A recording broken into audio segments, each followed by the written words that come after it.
In manufacturing, their demographics have aged so much already that China is no longer the low-cost producer for any manufactured product. There is not a product that the Chinese make that cannot be made in North America at a lower price point. Now, you have to build the industrial plant first. So I don't mean to suggest we can flip a switch and it's all here tomorrow. Right. But it does mean that anytime there's a hiccup in the Chinese system for any reason and somebody relocates, they never go back because it's better with a shorter supply chain, with less energy, with less transport, with more efficient labor closer to home. There's not a sector where that doesn't work.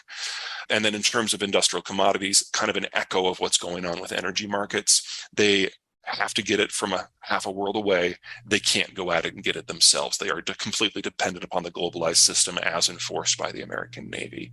So any of these issues by themselves are country killers, independent of the demographic situation. Right. And in the short term, I think we're seeing the whole system go belly up.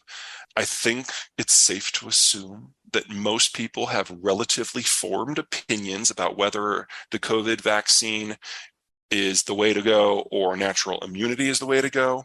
But I think if we're all really being honest with ourselves, we will admit that people on the other side of that divide have some relevant points that are worth discussing.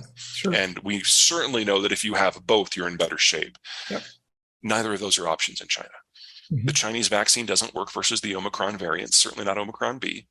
And because in many ways that the Chinese government was so successful at keeping COVID out these past 2 years, no one in China has natural immunity.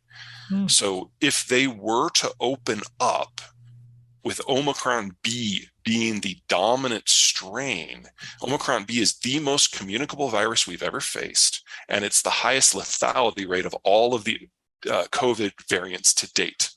If they just opened up, they'd have millions of deaths a month for at least 3 months. And in a one-man show government, that is how you bring the system down. So COVID lockdowns that affect entire cities, this is their only option for the foreseeable future. So Shanghai shut down on April 1.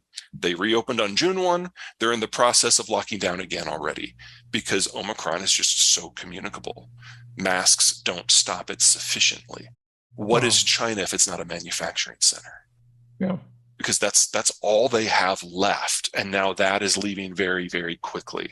I think Apple's the best example there. Apple is the American company that has ignored the writing on the wall the most. And every time there's been a health issue with COVID or a trade war with Trump or Bernie Sanders coming out and beating the trade drum, every time something has happened, an explosion of genocide in Xinjiang, the crackdowns in Hong Kong, they've ignored it and they've doubled down. So they are the American company most committed to China. Over 90% of their supply chains within China now. And as of last month, even they started looking for alternatives. Everyone is on their way out because China is no longer a reliable manufacturing partner. Well, first of all, China does not have many dealings in Africa. They have some infrastructure that they've built. And they're they're doing a lot of loans there. Well, whenever you see the Chinese spending $12 billion on something that's only worth $3 or $4 billion, that's not investment. That's capital flight. That's some bureaucrat taking advantage of that hyper financialized system to get some out. So when it's his time to run for the door, he already has a nest egg. I'm just saying that it's not in anything that would broadly be considered sound investment. Most of the infrastructure is not in places that are really of any use. I mean, if the Chinese build infrastructure in a place that hasn't had infrastructure for the last 70 years, you really got to ask yourself why there has not been infrastructure there for the last 70 someone years. would have done it by now. Exactly. Now they are investing in some resource production zones, absolutely, but again, they're overpaying for them. So the Chinese are doing no refining and they're doing no manufacturing in Africa. So they're actually not taking the African labor force and bringing it up a notch at all. And if they want unskilled labor, they've got that closer to home in a place like, say, Cambodia. So for Africa to kind of move up the ladder, they've got to be part of someone else's supply chain. They don't have the indigenous capacity, technology, and capital necessary to do it all by themselves. And in a world that's moving into a tighter labor market, if you're not going to relocate the labor, you're talking about using some degree of automation to help out. Yeah. Some places can do that, some places can't. But it's difficult for me to see kind of a neo-colonial manufacturing system set up to tap unskilled labor on a different continent, especially a continent that has as riven geographically as Africa. So the basic transport issues are Yeah. very, very difficult. It would be cheaper to do more automation in a closer economy. So in the case of Germany, that's probably going to be Poland. In the case of the United States, that's probably going to be Mexico and Colombia. In the case of China, that would probably be Southeast Asia. It is different and probably not in the way that most people are thinking. I'm not overly concerned about automation being a giant job destroyer. Mm-hmm. Remember, the Zoomers are the ones who are coming in, the smallest generation we've ever had, and they're not millennials, they're not social, they're antisocial, and Mm-hmm. they're very loyal workers. They're very nervous people because they were raised by Gen X to be told that the future was a dark place where you will have no power, because that's what it has been for us to this point. Yeah. And because of that, they're very loyal workers. Once they get a job, they cling on to it like their life depends upon it. But they're antisocial. They want to work remotely, preferably in a closet, preferably coding. These are not line jobs. Uh-huh. These are not public service jobs. This is a very specific subset. So, if you're in San Diego in San Jose and you need a bunch of coders, great.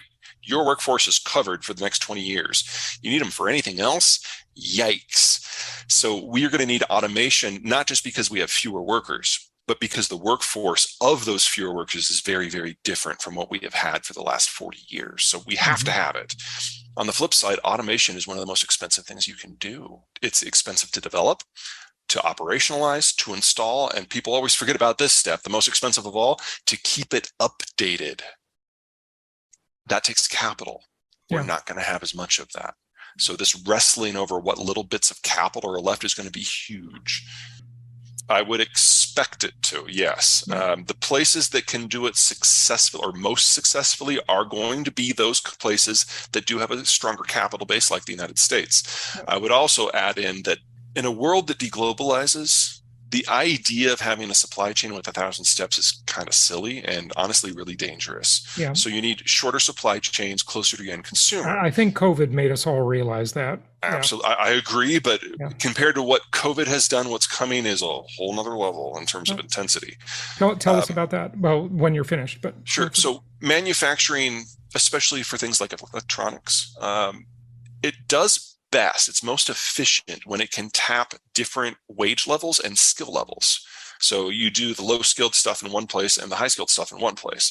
And for the last 25 years, that has made China very successful. They do the assembly, they do the low end, and they do it at scale. So they can then have the intermediate and the higher end parts elsewhere in East Asia or maybe even in North America.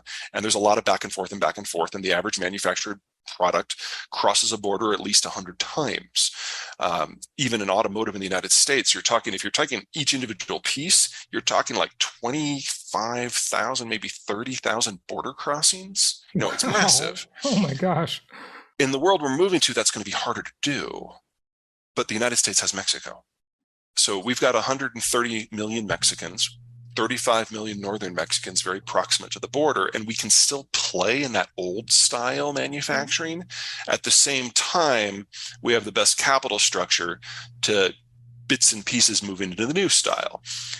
And the consumer base is right here, both in the United States and Mexico. So having that everything proximate and co-located, that's going to be kind of the big mix of factors that generate outsized success.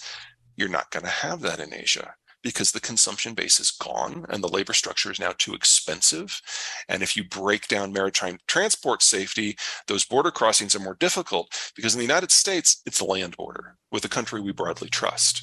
In East Asia, almost all of it is by sea, and the Chinese are making a point of being a bag of dicks at sea.